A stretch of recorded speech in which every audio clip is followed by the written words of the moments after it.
বৃষ্টির দিন বা বর্ষাকাল এলেই আমাদের বাসার প্রত্যেকটা সদস্যের জন্য অনেক বেশি কষ্টের হয়ে যায়।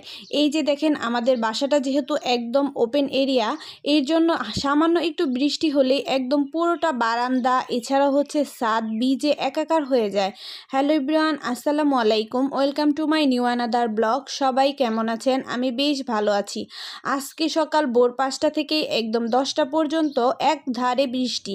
দেখেন বৃষ্টির পর এখন এসে দেখি তিনতলার অবস্থা একদম বাজে হয়ে গিয়েছে। এখানে ডাইনিং টেবিলের অবস্থাটাও একদম নাজেহাল। আর পুরোটো বারিন্দায় দেখতে পাচ্ছেন কিভাবে ভিজে একদম একাকার হয়ে গিয়েছে। এখন এগুলো সব কিছু পরিষ্কার পরিচ্ছন্ন করতে অনেক বেশি কষ্ট হয়ে যাবে।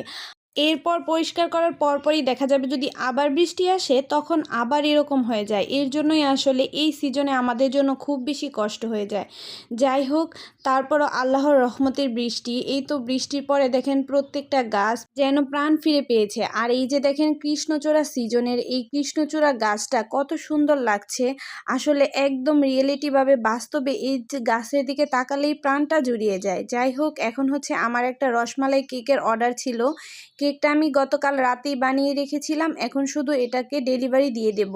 আর আমার পেজের মোস্ট ডিমান্ডিং কেক হচ্ছে রসমালাই কেক। এই রসমালাই কেকটা মুখে দেওয়ার সাথে সাথেই এত সুন্দরভাবে মেল্ট হয়ে যায়, যারা খেয়েছে সবাই খুব সুন্দর সুন্দর পজিটিভ রিভিউ দিয়েছে। কেক ডেলিভারি দিয়ে বাসা পরিষ্কার করে এখন এসেছি রান্নাবান্না করার জন্য। আর আজকের রান্নাটা করতেও অনেক বেশি কষ্ট হয়েছে, যেহেতু একদম ছাদে আমাদের রান্নাঘরটা, এর জন্য প্রচুর বাতাস ছিল। আর বাতাসে রান্নাবান্না করতে খুব বেশি অসুবিধা হচ্ছিল। তারপরও তো রান্নাবান্না করতে হবে, রান্নাবান্না না করলে সবাই বাসায় কি খাবে, তাই না? এই তো এখন হচ্ছে সিম্পলের মধ্যে আজকে রান্নাবান্না করে ফেলবো। এখানে হচ্ছে আজকে আমি শুটকি ভুনা করব।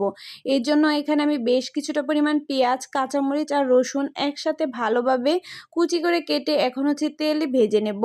এই তেল আর রসুনটা যখন একটু নরম হয়ে যাবে তখন এখানে আমি হলুদের গুঁড়ো, মরিচের গুঁড়ো, স্বাদ মতো লবণ দিয়ে সামান্য পানি দিয়ে এটা খুব ভালোভাবে কষিয়ে নেব। যাই হোক, আমার এই ভিডিওর কোনো অংশ যদি আপনাদের কাছে ভালো লেগে থাকে বা এই পর্যন্ত যদি কন্টিনিউ করে থাকেন, তাহলে অবশ্যই একটা লাইক, কমেন্ট, শেয়ার দিয়ে আমার পেজের সাথেই থাকবেন।